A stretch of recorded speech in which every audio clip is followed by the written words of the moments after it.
Welcome to the Human Conditioned Podcast. This is the last episode of the year, and in this episode, I'm going to give out 7 pieces of advice I have for you going into the New Year's resolution season.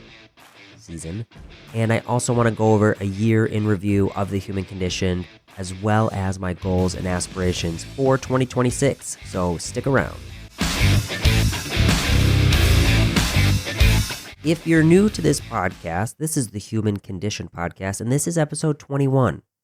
My name is Kerry Jones. I am an American Council on Exercise certified personal trainer with a small health coaching business called The Human Conditioned, LLC, where I try to help people make sustainable, holistic health and wellness behavioral changes that are based kind of in science and not necessarily on what is trending or popular. So this episode seemed to be the right time to give out these pieces of advice because I don't necessarily believe that New Year's resolutions should hold as much weight as they do, because you can start at any time, whenever. You can start on a Monday, you can start at a Tuesday at 5 p.m. You can start your health and wellness journey wherever you want. But New Year's resolutions are a thing, and one of the biggest things that are part of New Year's resolutions is health and wellness goals and changes. And I made a video about the statistics behind failure rates for New Year's resolutions last year. Well, I guess the beginning of this year. Maybe I'll have to redo that. But anyway, health and wellness is what a lot of people seek when they set their New Year's resolution. So I came up with 7-ish, because some of them kind of overlap. It's 7 on my show notes. If you're watching this, I'm holding show notes. I never hold show notes.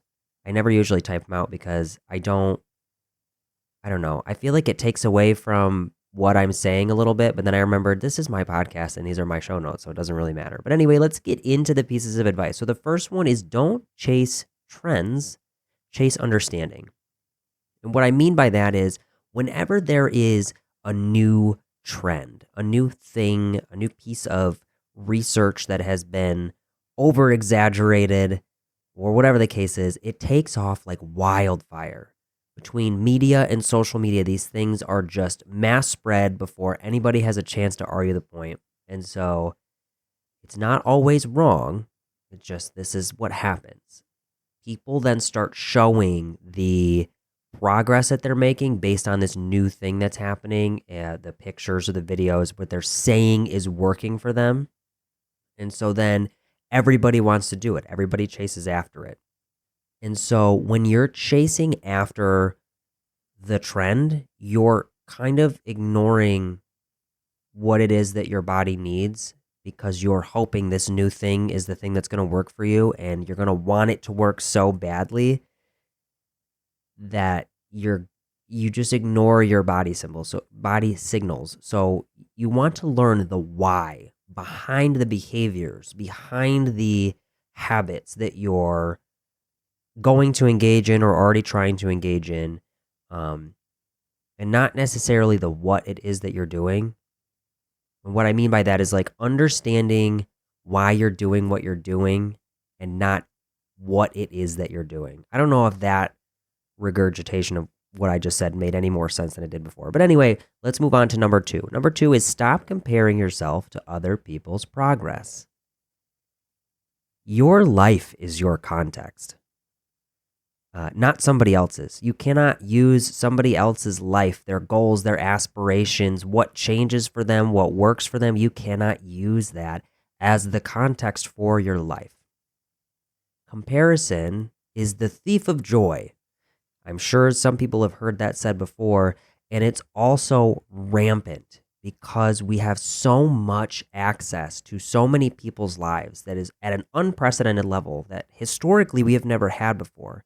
Our brains are not hardwired to ignore things that are irrelevant to us in terms of judging our own happiness or progress, for that matter. So it's really important to remember that going into the new year, because there's so many reasons why this is important. I'm going to just briefly go over them. One, don't believe everything that you see on the internet, because somebody can tell you that it's their New Year's resolution was to lose whatever, however much amount of weight or look better, whatever. And then by February, they're posting these like progress photos, whatever the case is. Like, your life is not the same as somebody else's. So like, you can't really compare your goals and how quickly you reach them based on the context of somebody else's life. I feel like I could make an episode out of each one of these things, and I'm going to try from this point forward to not go super off into the weeds when I say these things. But anyway, number 3, dream big and then work backward into realistic steps. I've heard a lot of people say, set realistic goals from the jump, make sure that your goals are attainable, make sure everything is realistic. But I have imposter syndrome, as many people do who care about what it is they do for a living. And so if I were to pretend that I was setting realistic goals, I would always set the bar low. So I've heard of something, and this was said by both my therapist, and I just heard it in a continuing education credit course that I was just taking, and it's called the miracle question. And what that is like, if you were to go to bed tonight with all of the things, the way that your life is now, everything is normal. You go to bed, and over the course of the night, a miracle happens. And you wake up the next day, and the things that were the problems yesterday are solved for you today miraculously. What would your life look like?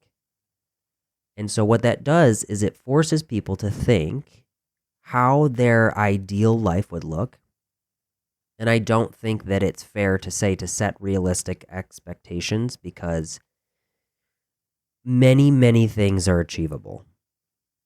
So I think when you want to dream big, when you want to set your goals and aspirations for 2026, start now by asking yourself that miracle question and imagining what your life looks like if everything was changed. And I don't even necessarily mean, I'm not talking specifically fitness. I'm not saying like you woke up with abs. I'm saying your whole life, because there are so many domains to health and wellness that are just outside of physical appearance.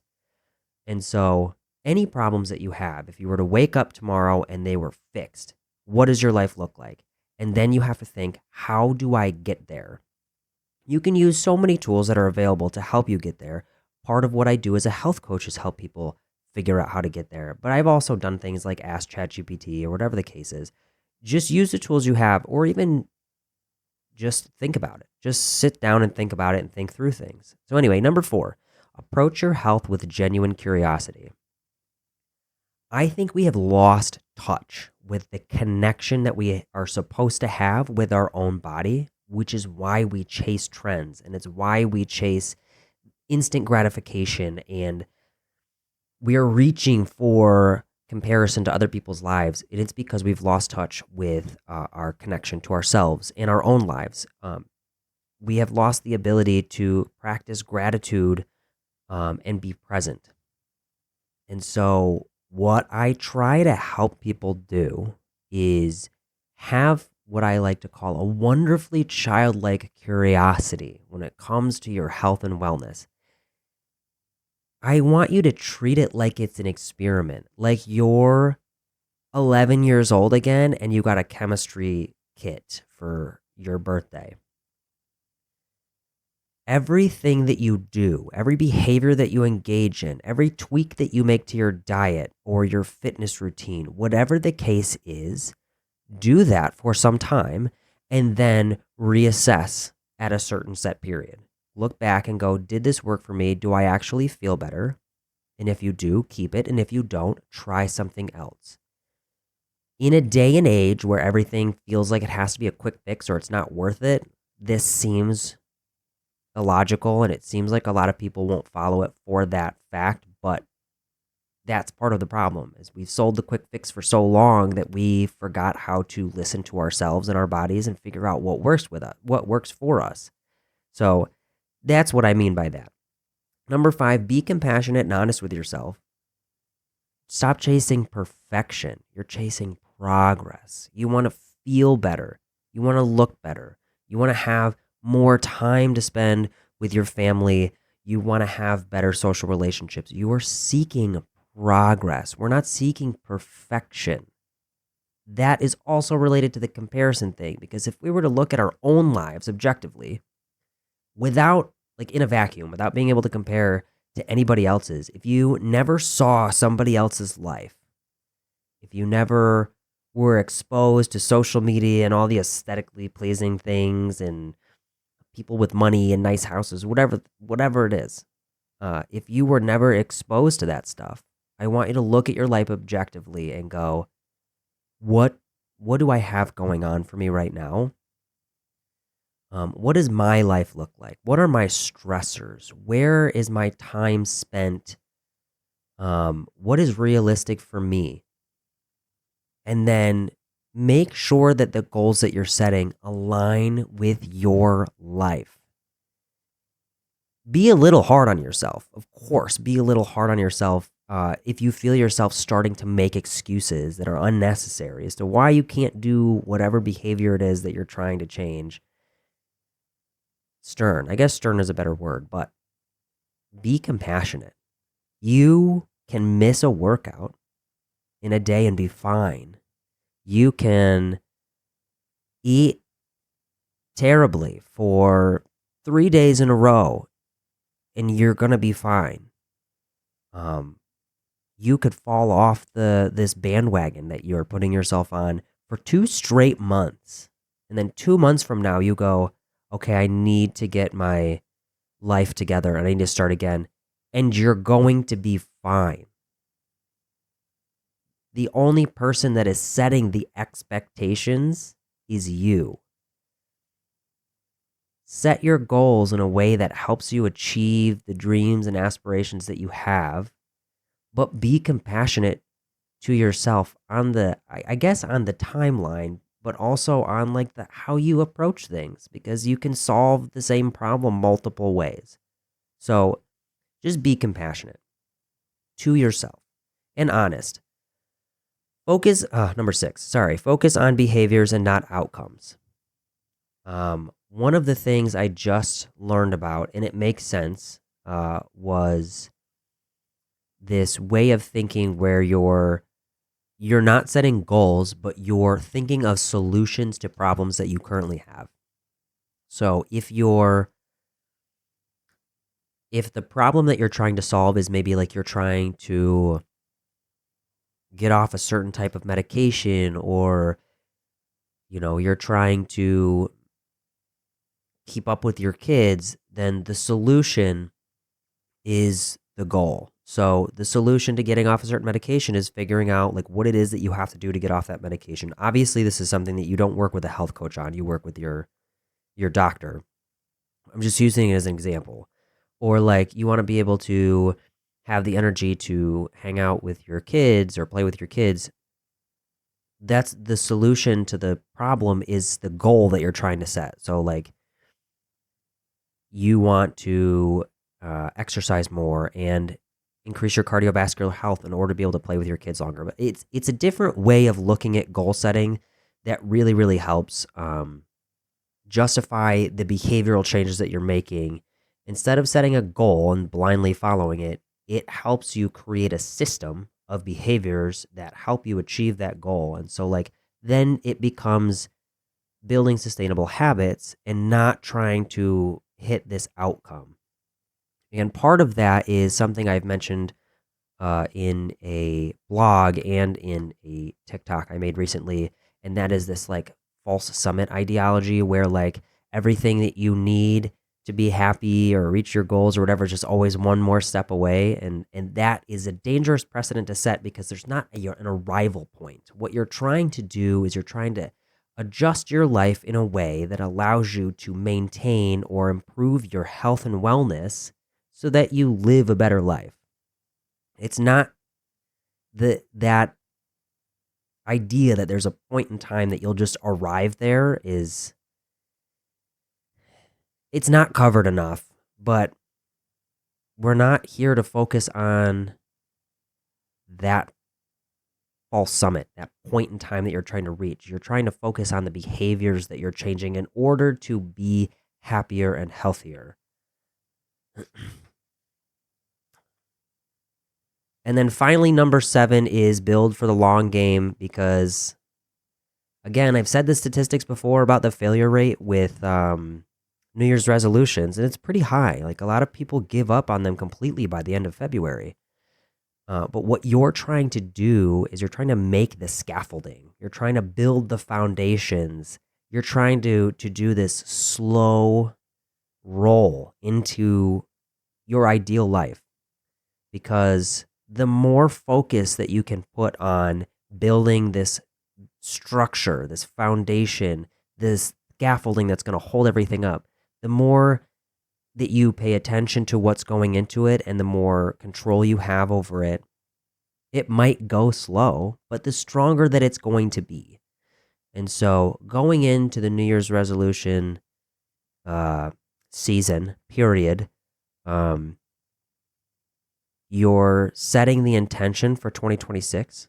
You're setting your goals and aspirations for the next year, but the end of next year is not the finish line. The end of next year is when you sit back and you reassess and you say, okay, how well did I do at building upon what I did last year? And so I hope that these pieces of advice are helpful. I hope they're understandable, actionable. I mean, if you have any questions on them, you want me to clarify a point further, feel free to reach out. Yeah. So the next thing that I wanted to talk about was a year in review for the Human Conditioned as a business, not even just as a podcast. And it's going to be like a year plus a few months, because I would like to be able to do the years in review in December, even though I started the business last October. So technically October would have been my year in review. But anyway, I filed for the LLC in October of 2024. And then from that point, I started trying to build the foundation, where I'm like real big on building your foundation before you take off on the structure. Anyway, I created a WordPress website where I started a blog. That's where I offer my services, where you can see what services are offered. I have currently 31 published blogs that range from like beginner friendly basics, like going easy on yourself when it comes to standing on the weight scale, or like how to use mirrors, or where you should kickstart your fitness journey. There's some sustainable habit building advice.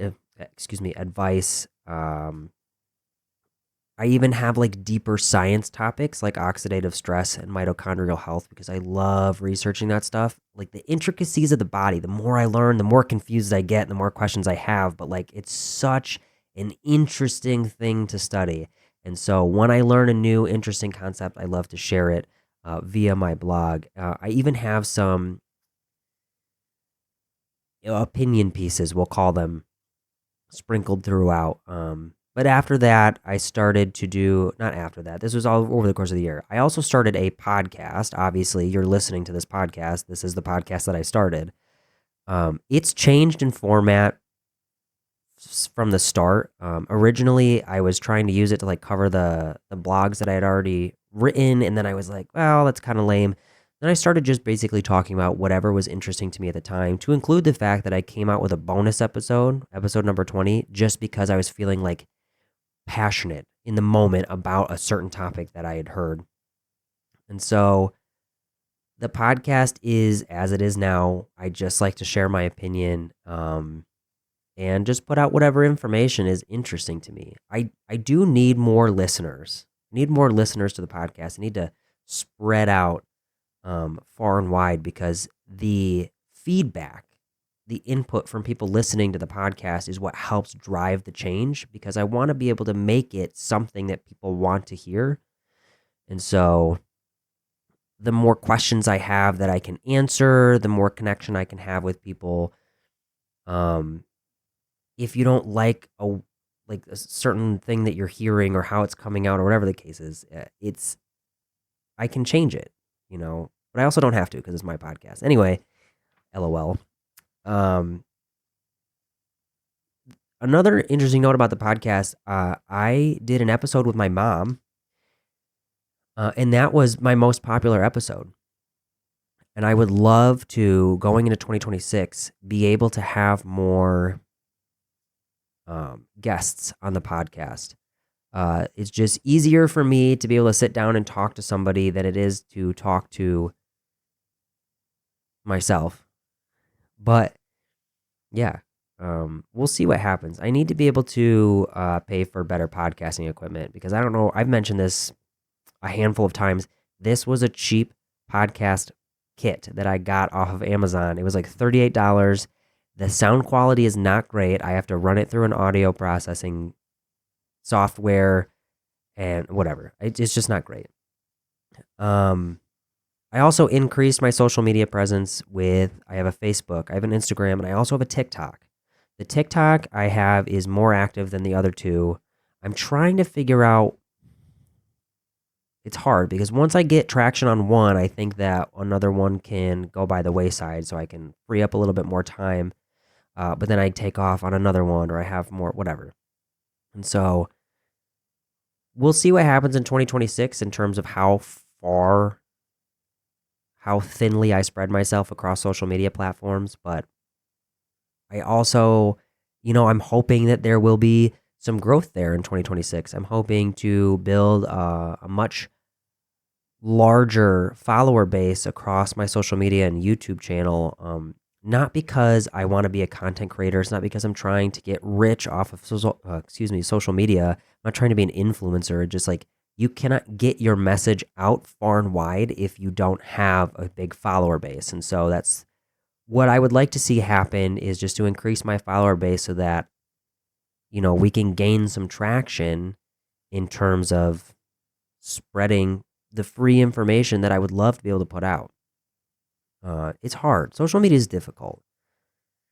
I can't even fathom how it works. I know how it's supposed to work. I know how people say it works, but my goodness, I struggle with that.